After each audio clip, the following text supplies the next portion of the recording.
یہ بات ایک دن پہلے ہی شہر کے ہر فرد کو معلوم ہو چکی تھی کہ شاہی سپاہ شکست کھا چکی ہے اور اب دہلی پر انگریزوں کا مکمل راج تھا۔ بہت سے لوگ سہمے ہوئے اپنے گھروں میں بیٹھے تھے، لیکن اس وقت راستوں پر خاصی بھیڑ لگ گئی جب پابو جولا بہادر شاہ ظفر اور شاہی خاندان کے دیگر افراد کو ہمایوں کے مقبرے سے شہر کی طرف لایا جا رہا تھا۔ اپنے بادشاہ کی یہ حالت دیکھ کر بہت سے لوگ اشکبار ہو گئے۔ میجر ہڈسن فاتحانہ انداز میں آگے چل رہا تھا۔ اچانک اس نے مڑ کر اپنے پستول سے بہادر شاہ ظفر کے 2 بیٹوں اور ایک پوتے کو گولیوں کا نشانہ بنا دیا۔ ملکہ زینت محل نے تڑپ کر لاشوں کی طرف جانا چاہا، لیکن اسے دھکیل کر ایک بیل گاڑی میں لاد دیا گیا۔ اس مقام پر خاصی بیل گاڑیاں جمع کی گئی تھی جن میں گرفتار شدگان کو جیل لے جایا جاتا۔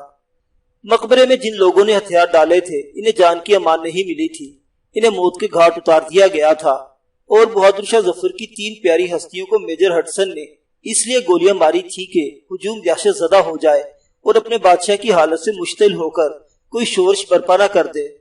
سارے شاہی خاندان کو زندان میں ڈال دیا گیا اور پھر دہلی میں ایک اور قیامت برپا ہوئی۔ جو لوگ فرنگیوں سے ملے ہوئے تھے ان کے مکانوں پر نشانات لگا دیے گئے۔ ان نشان زدہ مکانوں کو چھوڑ کر بے شمار گھروں میں آگ لگائی گئی اور لوگوں کا قتل عام کیا گیا۔ جن لوگوں کو زندہ میں ڈالا گیا ان میں فیضان بھی تھا اور اس پر فوراً تشدد کر دیا گیا تھا۔ کئی سپاہی اس پر گھونسوں اور لاتوں کی بارش کر رہے تھے، بندوقوں کی بٹیں بھی برسائی جا رہی تھی۔ وہ زنجیروں میں بندھا بے بسی سے مار کھاتا اور زخمی ہوتا رہا۔ اب بس کرو، ایک افسر نے سپاہیوں کو حکم دیا۔ اتنا بھی نہیں کہ یہ فوراً مر جائے، اسے تو سسک سسک کر مرنا ہوگا۔ اسی نے مقبرے میں سپاہ جمع کی تھی، اسی کی وجہ سے ہمارے سینکڑوں ساتھی اب اس دنیا میں نہیں رہے۔ اس کی یہ سزا کافی نہیں ہے کہ یہ فوراً مر جائے۔ اسے کھانا پینا دیتے رہو، اسے زندہ رہنا چاہیے۔ جب اس کے زخم ٹھیک ہو جائیں تو پھر اس کی درگت بناؤ۔ اس وقت کا انتظار کرو جب یہ خود موت کی خواہش کرنے لگے۔ زندہ میں فیضان کو زخموں سے چور چھوڑا گیا، لیکن تکلیف کے عالم میں بھی اسے زرتاج یاد آتی رہی، نہ جانے وہ زندہ بھی ہوگی یا نہیں۔ وقت گزرتا رہا، دن گزرتے رہے۔ اسے پہرے دار سپاہیوں کی باتوں سے معلوم ہوا کہ بہادر شاہ ظفر پر مقدمہ چلایا جا رہا تھا، لیکن فیضان کے خیال میں یہ صرف دنیا کو دکھاوے کی بات تھی۔ آخرکار بہادر شاہ کو ختم کرنا ہی انگریزوں کا مطمع نظر ہو سکتا تھا۔ فیضان پر تشدد کا سلسلہ جاری رہا۔ پھر ایک دن اسے معلوم ہوا کہ بہادر شاہ ظفر کو موت کی سزا دینے کے بجائے جلا وطنی کی سزا دی گئی تھی اور اسے رنگون بھیجنے کی تیاریاں کی جا رہی تھی۔ ملکہ زینت محل اور کچھ شہزادوں کو بھی اس کے ساتھ بھیجا جاتا۔ کچھ دوسرے لوگوں نے بھی یہ خواہش ظاہر کی تھی کہ انہیں بھی رنگون بھیج دیا جائے۔ نہ جانے کیوں انگریزوں نے ان کی یہ درخواست منظور کر لی تھی، اس لیے فیضان نے بھی یہ درخواست کر ڈالی اور اس کی درخواست بھی منظور کر لی گئی۔ تشدد کے باعث فیضان کا بیشتر وقت کراہتے ہوئے گزرتا تھا۔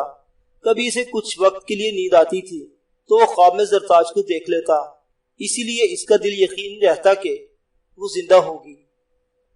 مقبرے سے روانگی کے وقت بہادر شاہ ظفر کے ساتھ صرف ملکہ زینت محل تھی، باقی تمام گرفتار عورتوں کو مردوں سے الگ رکھا گیا تھا۔ اس لیے فیضان کا خیال تھا کہ زرتاج انہی عورتوں میں ہوگی۔ بہادر شاہ ظفر کے ساتھ جن لوگوں کو رنگون لے جا کر قید خانے میں رکھا گیا، ان کے علاوہ باقی سب دہلی کے زندہ خانے میں رہے تھے۔ فیصلہ یہ کیا گیا تھا کہ جب حالات مکمل طور پر معمول پر آ جائیں گے تب انہیں رہا کر دیا جائے گا۔ بہادر شاہ ظفر کو صرف جلا وطنی کی سزا نہیں سنائی گئی تھی، بلکہ اسے تادم مرگ قید ہی میں رہنا تھا۔ فیضان اسے پھر کبھی نہیں دیکھ سکا۔ اسے علم بھی نہیں تھا کہ قید خانے میں بہادر شاہ ظفر کو کہاں رکھا گیا تھا۔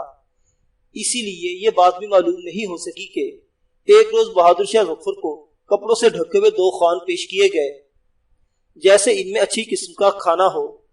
پھر جب کپڑے سے ہٹائے گئے تو ان خوانوں میں کھانے کے بجائے بہادر شاہ ظفر کے بیٹوں کے کٹے ہوئے سر رکھے تھے۔ بہادر شاہ ظفر پتھرائی ہوئی آنکھوں سے ان کی طرف دیکھتا رہا اور پھر اس کے منہ سے دھیمی سی آواز نکلی تھی، شہید بیٹوں کو سرخ روح ہو کر اسی طرح باپ کے سامنے آنا چاہیے۔ صرف اسی بات سے کیا، فیضان ہر بات سے بے خبر تھا۔ اس کے علاوہ بھی بعض قیدیوں پر تشدد کیا جا رہا تھا۔ جو لوگ بیمار پڑ جاتے تھے ان کا علاج بھی نہیں کیا جاتا تھا، یہاں تک کہ وہ مر جاتے۔ کچھ قیدیوں کو اس کی اجازت دی جاتی تھی کہ وہ مرنے والے کو شہر کی کسی ویران علاقے میں لے جا کر دفن کر دیں۔ ان کی تدفین فرنگی سپاہیوں کے پہرے میں ہوتی تھی۔ اسی زندہ میں ملکہ زینت محل کا اور اس کے بعد سن 1862 میں بہادر شاہ ظفر کا انتقال ہوا۔ وہ آخری مغل بادشاہ تھا۔ انہی دنوں رنگون میں لوگوں نے میلے چکچالے کپڑوں میں ملبوس ایک عورت کو دیکھتے تھے جو ایک قبر کے پاس بیٹھی رہتی تھی۔ بکھرے ہوئے بالوں اور اپنی حیت کے باعث وہ پاگل معلوم ہوتی تھی۔ اسے نہ کھانے کا ہوش تھا نہ پینے کا۔ اگر کوئی قریب جاتا تھا تو اسے کھانے کے لیے کچھ دے دیتا تھا، وہ کھا لیتی تھی۔ کوئی پینے کے لیے کچھ دے دیتا تو پی لیتی تھی۔ کسی سے کچھ نہیں بولتی تھی۔ جب کوئی قبر کے پاس جاتا تھا تو وہ قبر پر اپنی میلی سی چادر قبر پر پھیلا دیتی تھی۔ سارے شہر میں اس کا چرچا ہو گیا، لیکن کوئی کسی کو نہ دیکھ سکا کہ وہ عورت کون تھی اور کسی کی قبر پر کیوں بیٹھی رہتی تھی۔ کبھی کبھی لوگ یہ بھی دیکھتے کہ عورت اپنے دائیں ہاتھ کی انگلی قبر پر پھیرتی۔ ایسا معلوم ہوتا جیسے وہ قبر پر مٹی کی لکیریں کھینچ رہی ہو۔